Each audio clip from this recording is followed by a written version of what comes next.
Hello, welcome back to the Games Kingdom. Today is a bit of a different one. We've got a how to play video for an upcoming Kickstarter for Crusades by AF Games.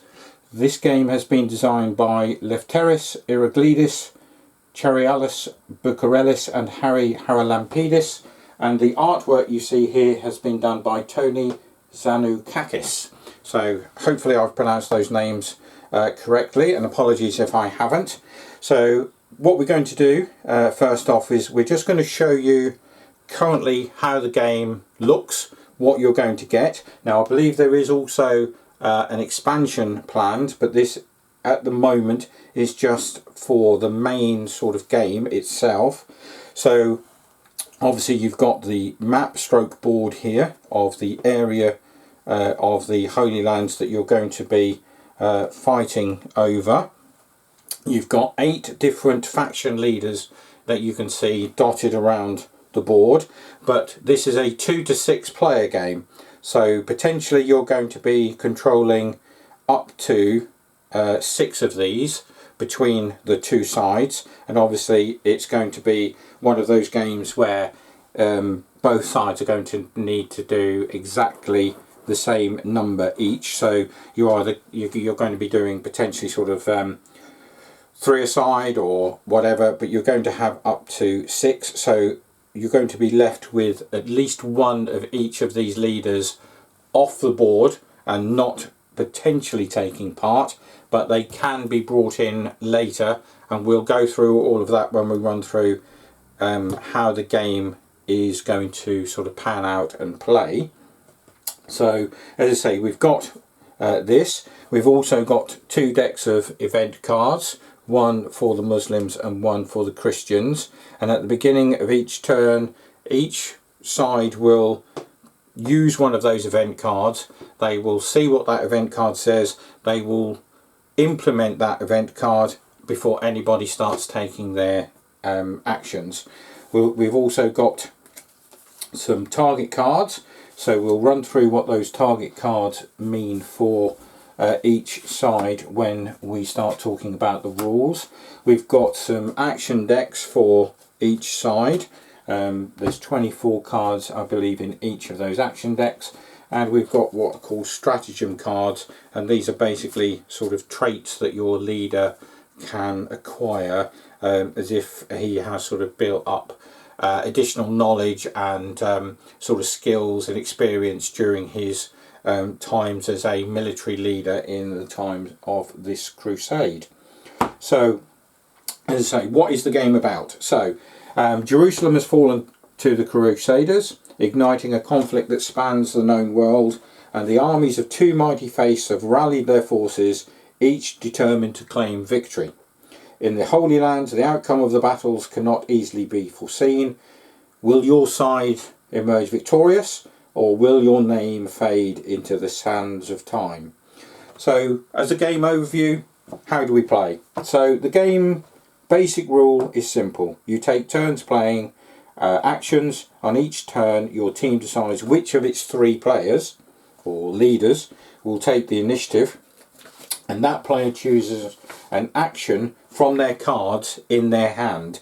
So as I said, we've got cards, and each of those cards will have a series of actions shown on them which you can play, and you choose one of the actions available on those cards, and that is the action that you're going to do for your turn. So for this you've got siege, infantry +1 or army movement. You've got battles, infantry +1 and tactics. You've got supply of your caravan, naval battles, patrols. You've got campaigns, sabotage, jihads, crusades if you're the Christian player, sieges, call to arms, and we'll run through all of these actions and what they mean when we get more into the video. But those are the sort of things that you can play, and you'll have those cards in your hand. Each player will have a set amount of cards. When you've run out of cards as a leader, you're out of the game as such until the start of the next turn or round, and that round only begins, or the round ends, when every single leader has run out of cards. Up until that point, the turn stroke round will continue, and you'll keep taking your own go, and it'll come back, and you might be the only person on your side that has any cards left, whereas the other side might have 2 players or 3 players that have cards left, and they will choose which one of that side will go, but your side may have just that one player left with some cards, because there are ways of taking cards off players, making them discard them and losing them from their hand until later on, stroke the next round. But again, we'll run through all of those actions with you shortly. So as I said, each round opens with an event card, and unless otherwise stated, the Muslim side always takes the first turn of the game, and you will resolve those event cards.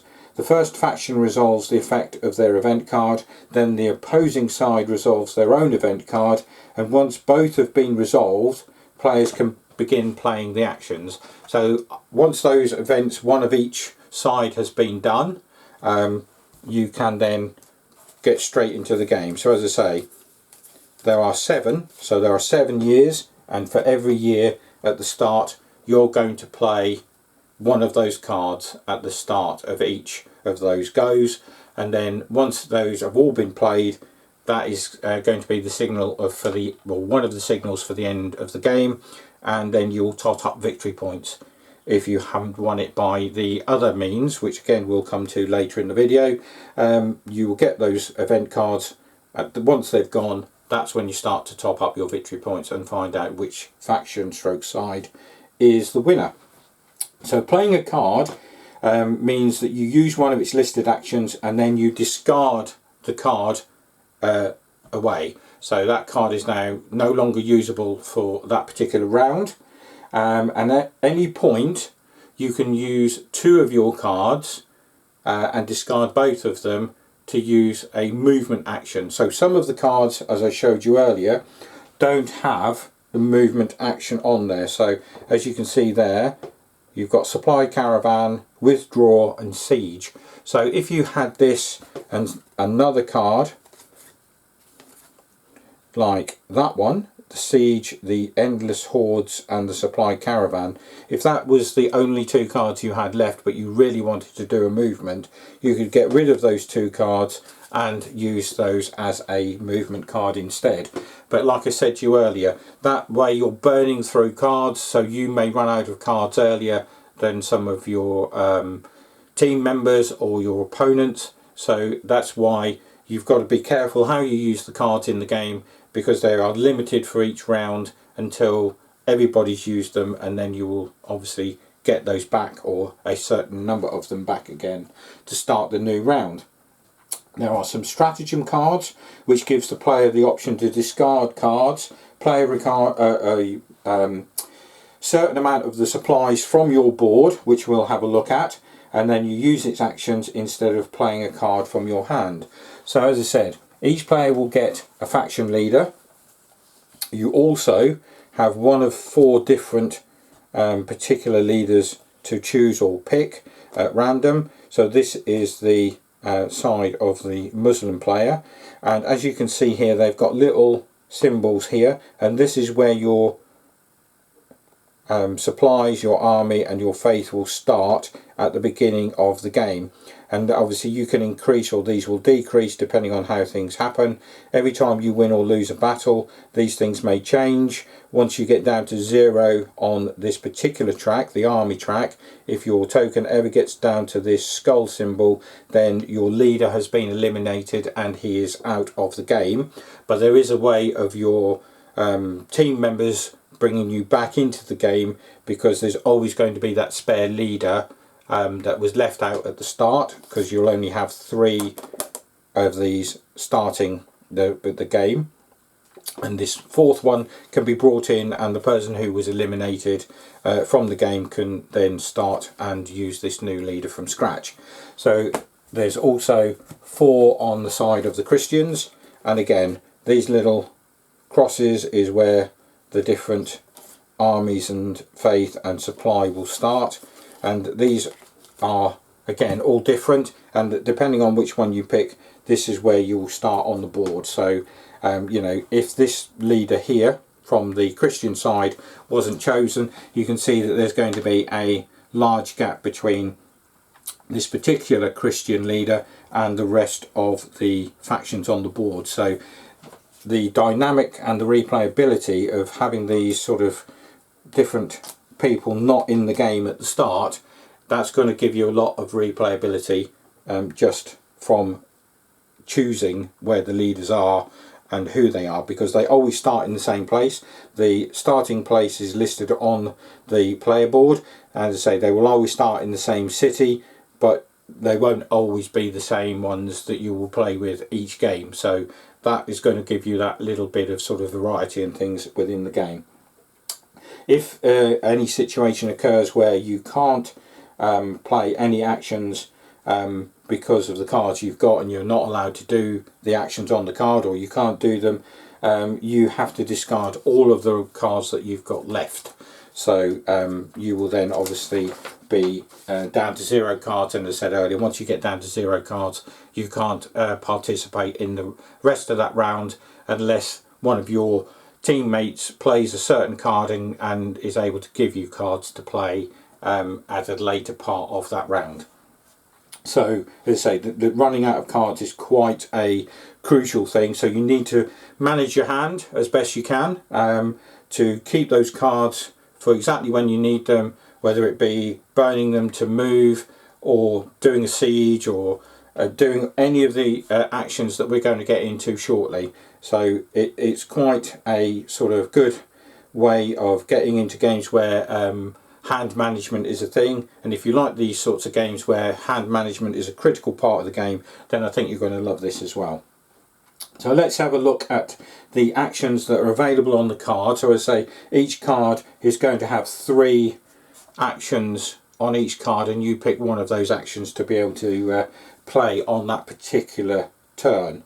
So you can do your army movement, and that means that you move your leader 1 dot or 1 city, whichever way you wish to go. So one movement is from a city to a dot, or a city to a city, or a dot to a dot, or a dot to a city, and that is your army movement.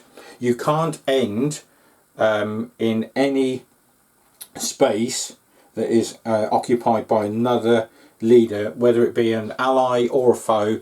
You must not end, so these two could not sit in Damascus at the same time. He would have to go move around or not move at all.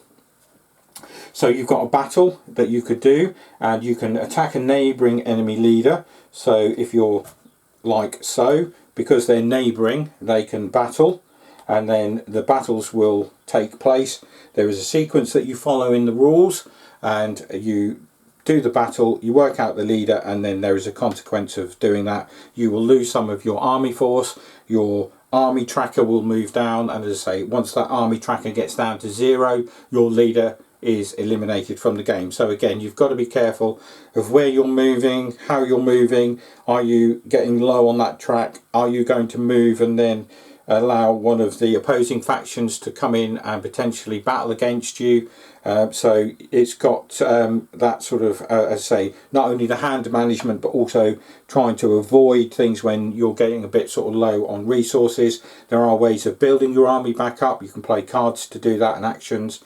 So again, we'll get on to that in a moment, but you've got this sort of management thing as the overriding thing. You're managing your board and where you are on the main player board, not only for yourself but for your teammates and your opposition as well.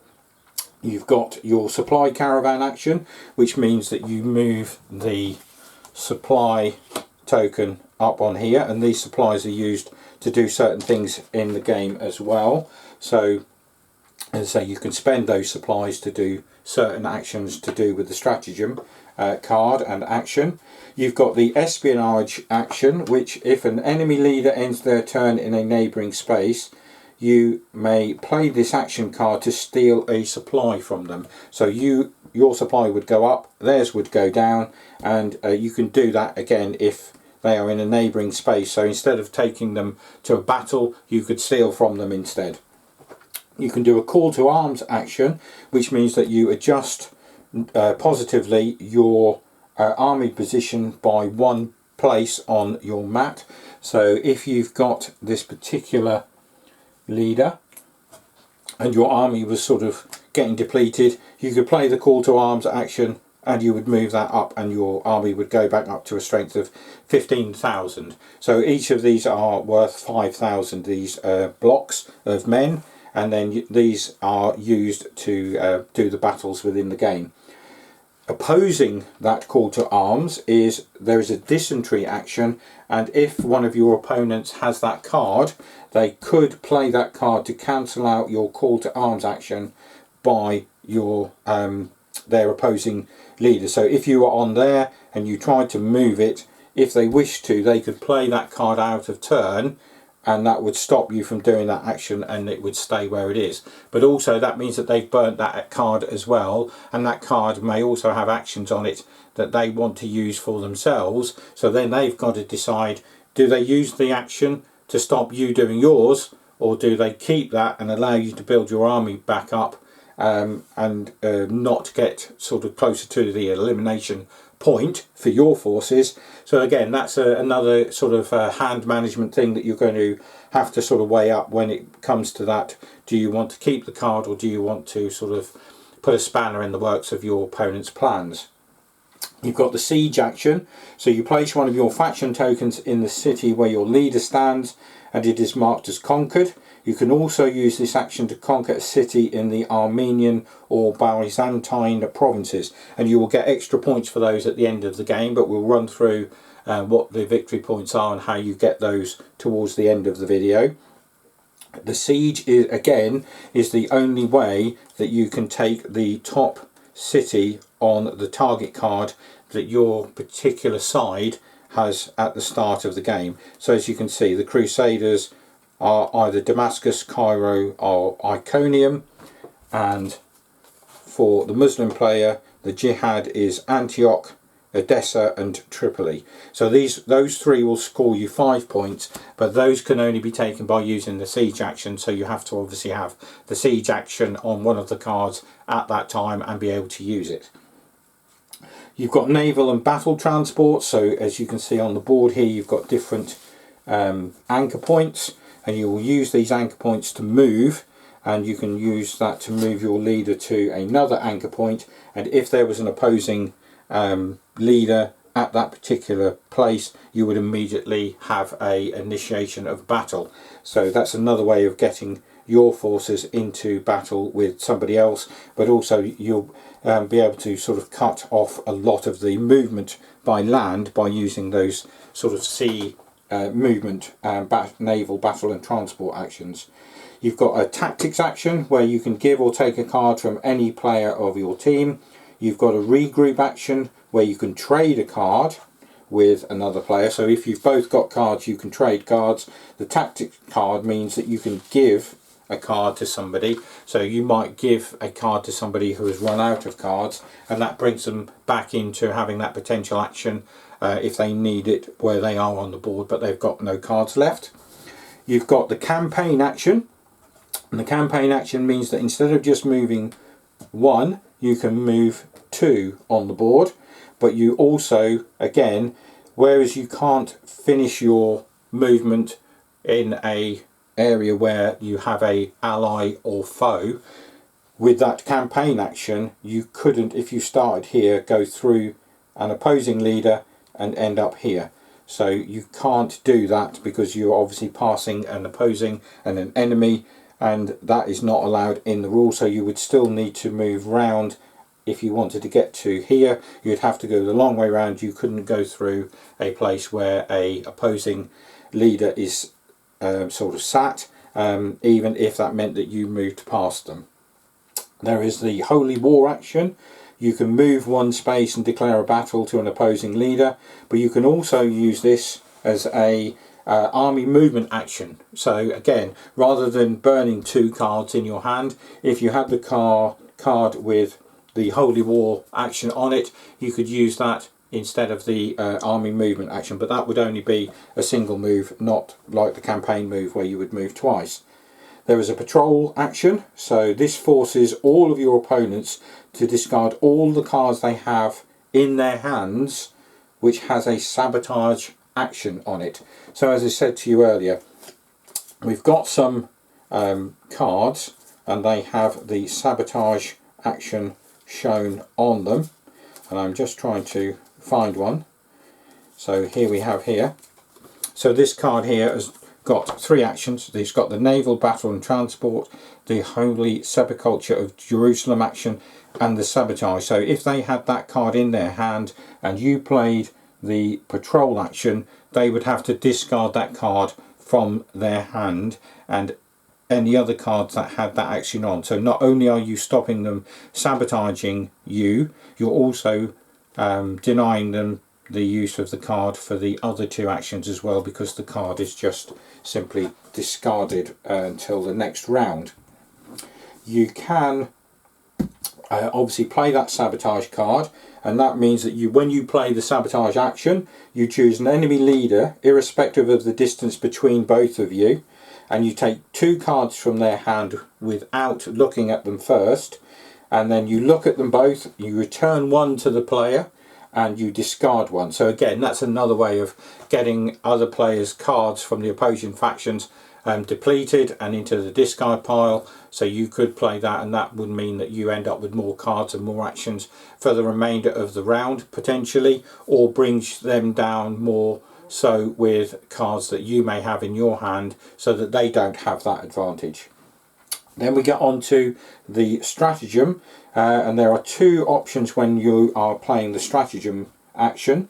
If your leader does not yet have a stratagem card, which is one of these backed cards here, and there are 6 of them, you draw 2 cards from this deck, you choose one to keep and you shuffle the other one back in, and this card stays with you for the rest of the game, and that is basically a trait or some experience that you've gained, knowledge as your time of a leader stroke general in the Crusades. These are sort of little bits of additional help that you have, and that you, as I say, from knowledge and battles that you've fought in, that will help you out for the rest of the game, unless obviously you get eliminated. You can also use the stratagem action on the card that you play to replace or introduce a general who was left out at the start of the game, and there are 2 ways of doing this, and they are leader replacement. If no leader has been eliminated, so that's when you're still playing the game, nobody has lost a leader already, you may use this to replace your current leader with the one that was left out at the start of the game. So you basically swap out your leader for the leader that didn't make it or didn't get picked out of the 4 available for your faction. Also, if a leader has been eliminated, you can play that card, and the leader that was left out at the game, at the start of the game, can be put onto the table in their starting position, and the player whose leader was eliminated, who would effectively be out of the game, is now back in the game as they take control of that particular leader. Obviously you can't do that yourself, because if your leader is eliminated, you're no longer in the game, you don't have cards to play, you can't participate, so that action has to be taken by one of your own side and used as an action, which means that they're doing that to bring you back into the game and add an extra leader onto their side, but also at the detriment of playing any other action during their turn. So again, that's another one of these things that you've got to weigh up. Is it better to bring a leader back and or leave them out because, you know, I'm getting attacked, or the potentially of getting attacked, or I could attack somebody, I could potentially win the game by playing a battle. So all of those sort of things on those cards, as I say, you've got those 3 actions on most of the cards, and it's that which one do I choose. So this one, the stratagem one, is one of the most important ones. If a leader has already been eliminated, do you bring somebody back in who has previously been taken out of the game? So as I said, those stratagem cards are in effect a special trait that each leader has developed over the course of their military career, and they vary, so they create more replayability within the game. And obviously all those cards can be used for different leaders. They're not sort of side specific. So one time a particular card might be used and picked by a Christian leader, and in the next game it could be taken by one of the Muslim leaders. So it again adds to a lot of replayability within the game. So yeah, another nice little touch there. So how do we win the game? Well, in the game you can, as I said, you can do battles. If your side wins 5 consecutive battles, you automatically win. So you keep a tally on a track on the board, and you move your particular faction token up and down that track. If you get to 5, you automatically win, but you have to win those consecutively. You can't win 3 or 4 and then the other side wins 1 and then you win your 5th one, because they will have broken that sequence by winning that one battle, and that next battle would start you again at 1. But you could keep winning battles and then eventually do the 5th one, and that's an automatic victory for your particular side. The other way is, as I said, once your event cards have run out and you've played the 7 years of this particular age, then you add up your victory points, and your victory points are from your target cards. So these cards that I showed you earlier. So if you manage to do a siege on Iconium, you would get 5 points, and for any of these other cities that are shown on the card, you would get those particular victory points if you have control of those particular cities. And when you take control of a city, you basically just sort of mark that with a particular faction token, and that will show during the game that you've taken those cities. Obviously they can be taken back during the game, but if you've got those for each of those cities, if you've got these particular ones, they will give you extra victory points. And that's the target cards. You've got the Byzantine and Armenian provinces. They're separate, and you work out who's got the most control in each of those provinces, and the side with the most control gets an extra victory point. So if the Muslims took control of the Byzantine and the Christians were in Armenia, they'd get a point each. But if the Christians or the Muslims controlled the most provinces within that area, then combined you would score a collective total of 3 points rather than 2. So battling will give you some additional points throughout the game, and where you do those battles, depending on what's on your card, and only your side is going to know which of the cities are on your card. They are obviously private targets and objectives. You're going to obviously be able to get more points, but obviously everybody knows about the Armenian and Byzantium areas and how many points they will get, and you can keep an eye on that and work out who's winning those simply by those tokens out on the board. So they will give you those points. Each time you win a battle, the battle marker is moved 1 place closer to your symbol, thereby earning victory points. So at the end of the game, depending on where your symbol has finished and how many battles you've won, you will score extra points. But if you, as I say, if you win 5 on the trot, then you automatically win. If one side has control of Jerusalem, be it somebody is there or you are the closest particular leader to Jerusalem, then you score an extra victory point. But if you are equidistant with an opposing leader's faction or faction leader, then no points are scored. So you have to be the closest one, and then you would score a point. And the other way is for each enemy leader that has been eliminated, even though you may have come back into the game with the spare leader, if you have a leader that is eliminated, for every one of those that has happened during the game, your side will score an extra point. You add up all of those points, and obviously the one with the most victory points is going to be crowned the new leader of the Holy Lands. That's very quickly how you play Crusades. As I say, this is going to be going to Kickstarter shortly. There is going to be, I believe, an expansion. There is a sign up for it. It's also out in various pages on Facebook. So if you've seen it, this is what you need to look for on the sort of Facebook pages and your Kickstarter page. But if you do a search on Kickstarter, this will come up. If you have a look on Facebook for AF Games and or Crusades, you will also find that this comes up. And once it's launched, obviously you'll see the rules. You'll be able to sort of download the rules for yourself or have a look at them, see how they're progressing, because I think there's been some changes made in the interim period of me getting this and me doing the video. But I'm just using the rule set as I got it.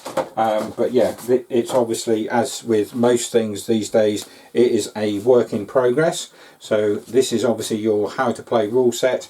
There aren't that many pages, but it is nicely laid out. There are some very good diagrams and bits and pieces in here showing you the maps and what you're going to be doing and how you're going to be doing stuff, and it shows you how certain things move and how your own player board works. So once you've got this, you can have a look at this online, see if this is for you, and then sign up for the campaign. I think it's going to be relatively nicely priced. From what I've seen as well, it's not an overly expensive game. If this is the size of the box, obviously you're looking at a sort of an A4 sheet of paper, so not a massive box. Therefore, this is not going to be a hugely expensive game. But I think this is going to be a nice little game that you can bring out on a club night, even in a pub, sitting there around a friend's house. You can play this, and yeah, it's sort of game time is hour and a half to 2 hours, depending on how you play it and how the battles go. It could be over in half an hour. But yeah, this is Crusades by AF Games, and if this is something that you think is going to pique your interest, keep an eye out for it, check it out online, and hopefully sign up, and eventually you'll get this through your door and you'll be able to play it. So until the next time, it's bye for now.